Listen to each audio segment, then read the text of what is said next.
The Caribbean nation of Haiti is in a crisis. The nation is in a state of anarchy, where armed gangs have taken control of most parts of the country, primarily the capital, Port-au-Prince. This situation prompted the fragile government of Haiti that was led by the former acting Prime Minister, Oriol Henry, to seek help from the international community that would authorize a force to help Haiti restore order. On the 2nd of October 2023, a United Nations Security Council Resolution 2699 was approved where Kenya, together with the other 11 nations, agreed to send a multinational security support mission to Haiti that will be supported financially by the United States.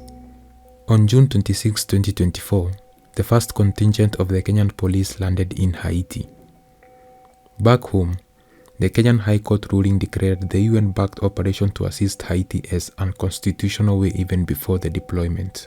Any further action or steps taken by any state organ or state officer in furtherance of such decision contravenes the Constitution and the law and is therefore unconstitutional, illegal, and invalid. An order is hereby issued prohibiting deployment of police officers to Haiti or any other country otherwise than in compliance with Part 14, that is Sections 107 and 108 of the National Police Service. Some Kenyans have asked the why of sending our police to Haiti when we have our own banditry problem, and also questioning the capability of the Kenyan police to deal with armed gangs in Haiti, regarding that this is not the first time a foreign force has been in Haiti.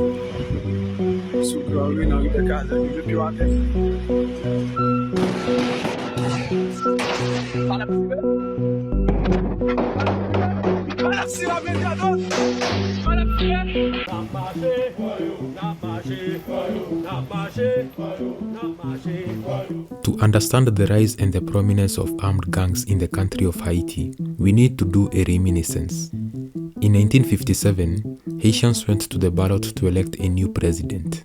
They elected François Duvalier, who was a very famous doctor in Haiti who came to be known as Papa Doc.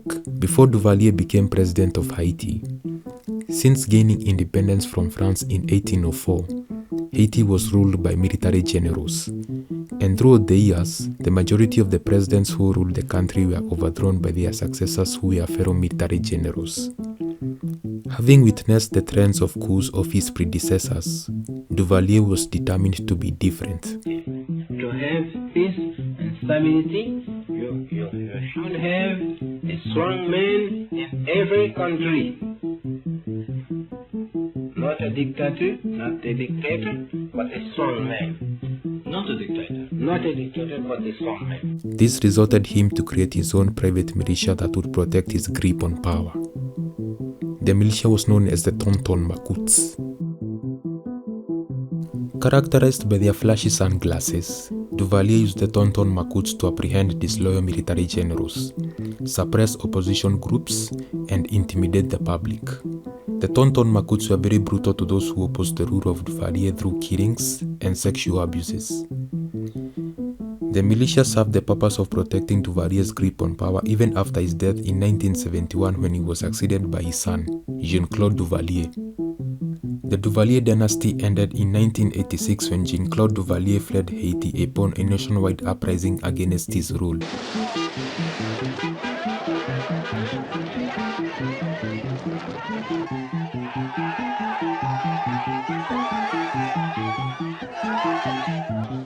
This automatically led to the disbandment of the Tonton Macoutes by the new president. Although the Tonton Macoutes were disbanded, they were never disarmed. This created a scenario where you had people with a steady income from the government to enforce violence, and suddenly the government is no more. But you are left with lethal weapons at hand. And what is the consequence of having jobless armed people? Exactly, violence. And this is the genesis of armed gangs in Haiti.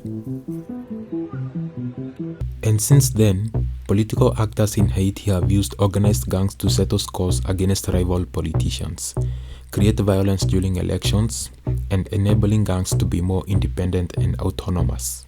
The rise of gangs in Haiti was also made possible where in 1995, The Haitian government dissolved its army, resulting to some of the former army officers joining organized gangs.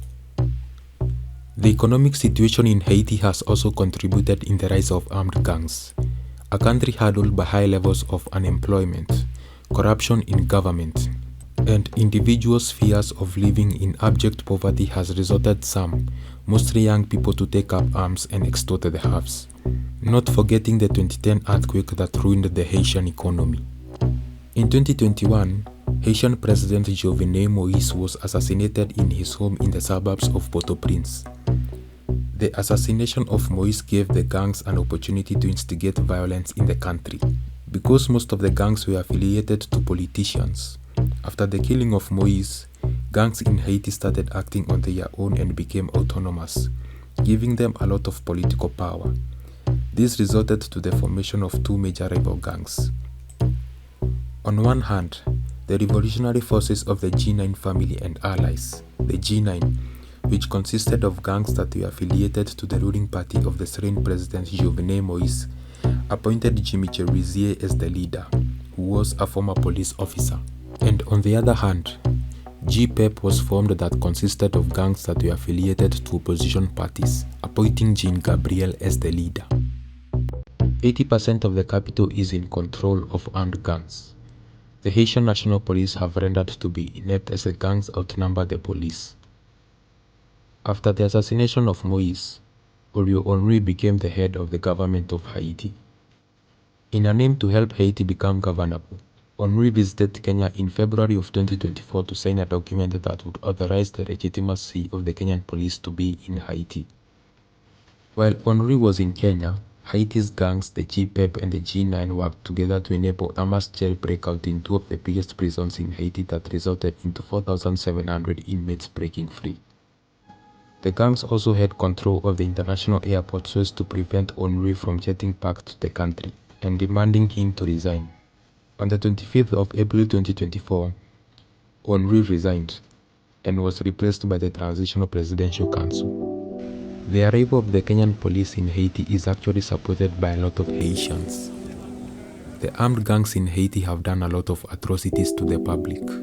That includes the kidnappings of locals and foreigners, the killings of innocent civilians, the extortion of Haitian business owners, the sexual abuses of underage girls and women, and making Haiti ungovernable. Despite the widespread support, most Haitians are skeptical of what the Kenyan police will do. Regarding that, there has been a foreign intervention in Haiti before, where in 2004, the UN peacekeeping force MINUSTA was guilty of sexual abuses towards women and young boys and causing a major cholera outbreak that killed a lot of Haitians. The task that awaits the multinational security support mission in Haiti is enormous. The mission, being supported financially by the US under President Biden, may soon see the drying of the coffers if a new president is elected. As we continue facing our own problems here at home, while we send our police to fix another country's problem, it is seen as ironical by majority of Kenyans. Whether the Kenyan police will end gang violence in Haiti or not, time will tell.